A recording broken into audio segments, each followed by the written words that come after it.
ગુજરાત 18 લાઈવમાં આપનું સ્વાગત છે। ડભોઈ વર્ષ 2020માં પોલીસ સ્ટેશન હદ વિસ્તારમાં સગીર વયની યુવતીને કુવા ઉપર લઈ જઈ દુષ્કર્મ આચરનાર આરોપી સામે કોર્ટે સમાજમાં દાખલો બેસે તે રીતે 20 વર્ષની સજા અને 25,000નો દંડનો હુકમ કર્યો છે।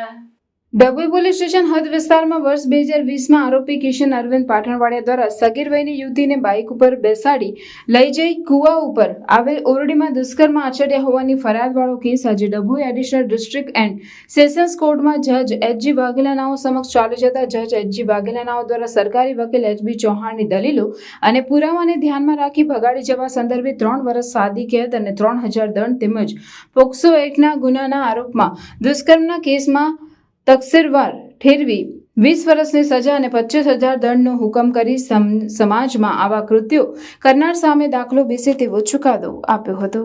2022ના અરસામાં ડભોઈ પોલીસ સ્ટેશન વિસ્તારના ગામની અંદર ફરિયાદીની ભોગ બનનાર દીકરીને પલ્સર બાઇક ઉપર બેસાડી કૂવાની ઓરડીમાં લઈ જઈ તેની સાથે તેની મરજી વિરુદ્ધ સગીર વયની હોવાનું જાણતા હોવા છતાં શરીર સંબંધ બાંધી ગુનો કરવાવાળો કેસ મહેરબાન ડભોઈના એડિશનલ ડિસ્ટ્રિક્ટ એન્ડ સેશન જજ શ્રી એચ.જી. વાઘેલા સાહેબની કોર્ટમાં ચાલી જતા ગુનો કરનાર આરોપી કિશન અરવિંદ પાટણવાડિયા નાઓને તકસીરવાન ઠરાવી ભગાડી જવા સંબંધે 3 વર્ષની કેદ તેમજ 3,000 રૂપિયા દંડ તેમજ સગીર બાળા ઉપર